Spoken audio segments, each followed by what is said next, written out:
You are watching Rahinijar TV with Ilama Sayyid Abdul Basit Bukhari.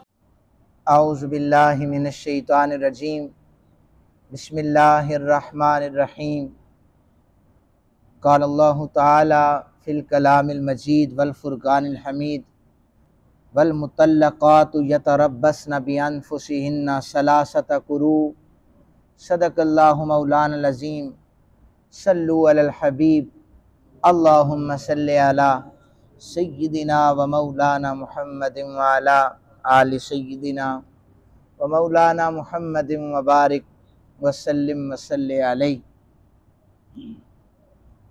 मेरी गुफ्तगू का उन्वान फ़िक़ही मसाइल में से एक मसला जिसे उर्फ़े आम में इद्दत कहा जाता है, और मैंने इसके मुताल्लिक़ कुरान हकीम से सूरह बकरा से आया मुबारका का कुछ हिस्सा पढ़ने का शर्फ़ हासिल किया है, जिसका सादा सा तर्जुमा ये है कि तलाक याफ्ता औरतें अपने आप को 3 हैज़ तक रोके रखें। ये इस आयत पाक का तर्जुमा है। हम लोग इस माशरे में रहते हैं और ज़िंदगी में ऊंच नीच ये लगा हुआ है हर बंदे के साथ, लेकिन फ़िक़ही मसाइल से हमारी आशनाई बहुत ज़्यादा ज़रूरी है। हर इंसान को वो पता होने चाहिए, क्योंकि अल्लाह ताला जिसके साथ भलाई का इरादा फरमाता है उसे दीन की समझ अता फरमा देता है। ज़िंदगियां गुज़र जाती हैं, हमें फ़िक़ही मसाइल से आशनाई नहीं होती। तो अल्लाह ताला से दुआ किया करें और कोशिश भी किया करें कि ये जो हमारी बैठक है, यहाँ पर हमारी जो महफ़िल सजती है मगरिब के बाद, इसमें ज़्यादा से ज़्यादा ख़ुद तशरीफ़ लाएँ, अपने बच्चों को ज़रूर लेके आएँ, ताकि इनमें हम कुछ मसाइल भी सीखते हैं। ऐसी ऐसी चीज़ें आपके सामने कुरान हकीम से आती हैं, आप ख़ुद हैरान होते हैं कि ये चीज़ें हमने पहले कभी सुनी नहीं हैं। ज़ाहिर है इल्म बहुत वसी है, हर एक के आँखों के सामने से चीज़ का गुज़रना ये ज़रूरी भी नहीं है। तो बहरहाल अल्लाह ताला हम सबको इल्म दीन सीखने की तौफ़ीक अता फ़रमाए। इद्दत किसे कहते हैं, इसका इस्तिलाही माना ये है, वो दौरानिया जो औरत को खुला या तलाक वाक़या होने के बाद या शौहर के वफ़ात के बाद जो एक टाइम पीरियड गुजारना होता है, इस मुद्दत को इद्दत कहा जाता है। खुला, तलाक या वफ़ात के बाद औरत जितना अरसा गुजारती है, इस टाइम पीरियड को इद्दत कहा जाता है। अब इसमें इद्दत की अक़साम है। बेवा औरत की इद्दत वो कितनी है, तलाक याफ्ता की इद्दत कितनी है। तो और इसमें एक और चीज़ है, एक निकाह हुआ, अभी रुख़्सती नहीं हुई, ये सबसे पहले सुन लें। तलाक निकाह होने के बाद रुख़्सती से पहले तलाक वाक़या हो गई, उस सूरत में औरत पर इद्दत नहीं है, वो फ़ौरन किसी जगह पर चाहे तो निकाह कर सकती है, इसलिए कि खलवत सय्या साबित नहीं है, और रुख़्सती चूँकि नहीं हुई तो ये तो साबित ही नहीं है, तो इस सूरत में उस पर इद्दत नहीं होगी। अब बेवा की इद्दत क्या है, अगर किसी औरत का शौहर फौत हो जाता है तो फौत होने वाले दिन से लेकर 4 माह 10 दिन तक उसकी इद्दत होगी, वो उसके घर में रहेगी। और बाकी जितने लवाज़मात एक मैं आपके सामने रखता हूँ, अरब में दस्तूर था, अच्छे कपड़े नहीं पहनते थे, जेवरात नहीं पहनते थे, ये चीज़ें थी। आज के दौर में भी उनको फॉलो किया जाता है, औरत जो है वो घर में रहती है 4 माह 10 दिन तक। लेकिन अगर एक औरत का शौहर फौत हो जाए और वो औरत हामिला हो, वो प्रेग्नेंट हो, तो उसकी इद्दत 4 माह 10 दिन नहीं होगी, बल्कि वज़ा अमल, जब तक बच्चा पैदा नहीं होता उस वक्त तक उसकी इद्दत बाकी रहेगी। और इसमें भी नुक्ता ये है कि अगर एक औरत का खामिंद फोत हो जाता है और बच्चा पैदा होने में 6 माह बाकी हैं, अब 4 माह 10 दिन वाला कंसेप्ट खत्म हो जाएगा, 6 माह बाकी हैं, 7 माह बाकी हैं, उसकी इद्दत इतनी लंबी हो जाएगी। लेकिन हामिला औरत है, शोहर फौत हो चुका है और अब उसकी इद्दत फुकाहा ने लिखी है कि वज़ा अमल है, 1 महीने बाद बच्चा पैदा होता है तो 1 महीने बाद इद्दत खत्म हो जाएगी। जहां तक फुकाहा ने लिखा है शोहर का इंतकाल हुआ, बीवी हामिला है, अभी वो चारपाई पर उसकी मैयत रखी हुई है, इद्दत स्टार्ट हो गई और कब्र में दफनाने से पहले बच्चा पैदा हो जाए तो ये औरत की इद्दत खत्म हो जाएगी, फिर 4 माह 10 दिन नहीं होगा। क्योंकि वो हामिला थी, वज़ा अमल उसकी इद्दत का इख्तिताम था और उसके कब्र में जाने से पहले बच्चा पैदा हो गया है, तो उस सूरत में इद्दत नहीं होगी, खत्म हो जाए, उसी वक्त खत्म हो जाएगी।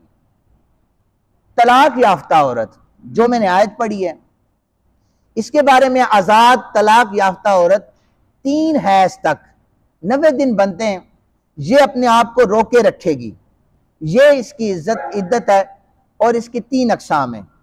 एक आजाद औरत है, रुखसती उसकी हुई है और उसे तलाक हो गई, उसकी इद्दत 3 हैज है, यानी 3 दफा वो पीरियड से पाकी हासिल करेगी। तो ये जो टाइम पीरियड है ये 90 दिन का बनता है, 3 माह इसकी इद्दत है।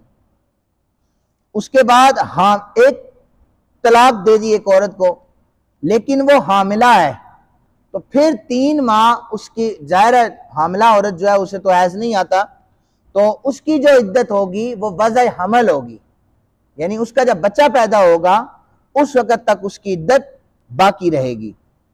एक औरत को तलाक होती है और वो बुढ़ापे में है, और वो बुढ़ापे में है या वो कम उम्री में है, बुढ़ापे में भी हैज नहीं आता, कम उम्री या कमजोरी की वजह से भी हैज नहीं आता और उसे तलाक हो जाती है, ऐसी सूरत में भी 3 हैज यानी 90 दिन जो है वो उसकी इद्दत होगी। फिर एक और किस्म है इसमें, एक औरत का खाविंद गुम हो जाता है, खाविंद गुम हो जाता है, वो औरत, उसके लिए फुकाहा ने वक्त मुकर्रर किया है कि 4 साल तक वो इंतजार करेगी अपने शौहर का। 4 साल पूरे हो जाने के बाद वो अदालत में जाएगी, अदालत में जाएगी तो काजी ये फैसला सबूतों को देखेगा, गवाहों को देखेगा कि वाकयातन औरत का खाविंद गुम हो चुका है, वो उसके निकाह को मनसूख कर देगा, वो उसके निकाह को मनसूख कर देगा। और जिस दिन वो निकाह को मनसूख करेगा, जिस औरत का शौहर गुम हुआ है, तो इस औरत की इद्दत उस दिन से शुरू होगी। और ऐसी औरत जिसका खाविंद गुम हो जाए, ये औरत 4 माह 10 दिन इद्दत करेगी।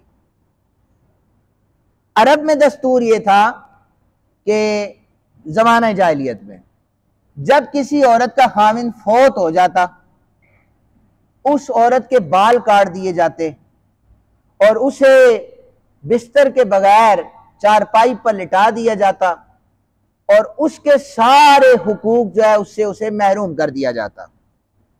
ना ही निकाह की इजाजत थी, ना ही उसे बाहर निकलने की इजाजत थी, यानी उस घर से सिर्फ उसका जनाजा निकल सकता था, अदरवाइज वो निकाह नहीं कर सकती थी। और या फिर जब शौहर फौत हो जाता, कहा जाता कि इसको शौहर के साथ ही मार दिया जाए, और जिसे मार दिया जाता उसे पाकीज़ा औरत तस्वुर किया जाता था। नबी रहमत सल्लल्लाहु अलैहि वसल्लम ने आकर औरत को हुकूक अता किए, और वो हुकूक आप और मेरे सामने हैं। 4 माह 10 दिन के बाद औरत जहां चाहे मर्जी वो निकाह कर सकती है। चूंकि इसमें तलाक के उन्वान भी निकलते हैं, लेकिन मेरा उन्वान इद्दत है। लेकिन चलें, अब बातों से बाहर निकल गई है, तो हजरत अब्दुल्ला, मेरे और आपके आका सल्लल्लाहु अलैहि वसल्लम के वालिद गिरामी, जब आपका नूर नाबे मोहम्मद रसूलुल्लाह सल्लल्लाहु अलैहि वसल्लम का नूर सैयदा आमना में कन्वर्ट हुआ, मुंतकिल हुआ, तो हजरत अब्दुल मुत्तलिब ने देखा, अब अरब के दस्तूर के मुताबिक खुशबू नहीं लगा सकती थी औरत, और यानी वो तैयार नहीं हो सकती थी, उसका सोग मनाया जाता और वो सालों पर मुहित होता था। हजरत अब्दुल मुत्तलिब ने सैयदा आमिना को एक दिन बुला के पूछा, बेटी मैं काफी दिन से देख रहा हूं कि जब से मेरे बेटे अब्दुल्ला का इंतकाल हुआ है तूने उसका शोक मनाना छोड़ा हुआ है, शोक मनाना छोड़ा हुआ है। सैयदा आमिना अर्ज करने लगी, अब्बा मैं तो बदस्तूर शोक मना रही हूं।